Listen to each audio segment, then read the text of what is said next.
Chicken Ups, and check it out now. Good news to 6ix9ine. Now, 6ix9ine called me yesterday. Never heard him sound like that ever before. And he was like, yo, Ak, if you in town, come through. I want to kick it with you because this probably might be one of the last time I get to see you for a couple of years. Now, what was he talking about? Mentally, he was prepared for 3 years in prison because he said, Ak, I got the best lawyers money could buy. Okay, they said I got some other cases, the case with the kid in Houston and some case with a cop here.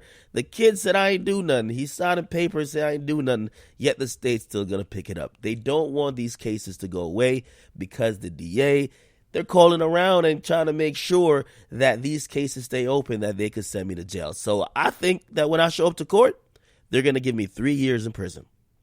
Now, it was a very different conversation because he was really showing appreciation by saying, listen, man, even though I might get locked up, I want to let you know that I really value how much you helped me and how much you helped me in my career, all of that stuff. But he basically also went on to say, listen, I'm really worried about the possibility I get sentenced and now they say I have to register as a sex offender.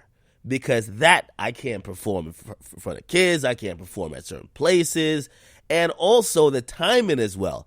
His daughter's birthday is actually tonight. So to go in to jail or get sentenced to prison on the same day your daughter's birthday is about to happen, it's pretty tough. Also, he was also saying, yo, my mom's going to be there, and even though I'm mentally prepared, if she starts crying, I don't know how to deal with that. And that's a real conversation. That's a real conversation. And I only give you that context because he escaped that today.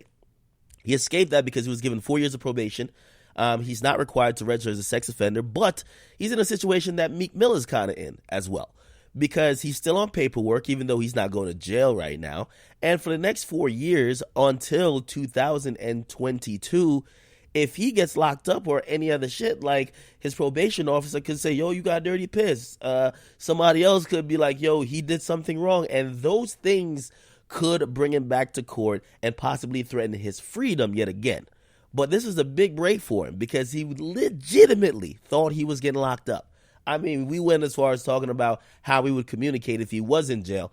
And again, it's good for him and it's good for his family. I had told him, I said, listen, man, your last moment, spend it with your family. We'll definitely catch up and talk. But I know today he's probably feeling good just about the fact that he's not getting locked up. Even though I don't think those 4 years of probation will, go too smooth, even though there could be a couple hiccups, I'm glad that he's actually out and free because he was so accepting of the possibility of going to prison. He even told me, because he did the math, he said, yo, if they lock me up, by the time I get out, it's going to be a month after Bobby Shmurda gets out. And for him, it was like, yo, it's going to be a big time for New York. And I was like, damn, man, I get that you're trying to prepare yourself, but damn it, like you're already like thinking ahead of when you might get out. So it was definitely an unexpected thing that he didn't get locked up. And I just want to say, hopefully this is a wake-up call for him, that he realizes that, yo, if there's a target on your back, you want to make sure you're doing everything to avoid getting into those pitfalls that could eventually send you to jail, okay? Get a comment box, you guys like them, subscribe to Akademiks. 6ix9ine is still free, okay? But with probation, they'll probably also try to restrict his travel a bit and put some other restrictions that could make stuff a little bit different, okay? They could also prevent him from moving. By the way, he was trying to move out of New York, and if they prevent him from moving, it could be the same Meek situation where he can't leave New York, got to be around here. They might not have him be able to go to certain places. So it could be restrictive, and it could also probably be restrictive to his career. We'll see what it is, though. Get a comment box, you guys like and subscribe to Akademiks.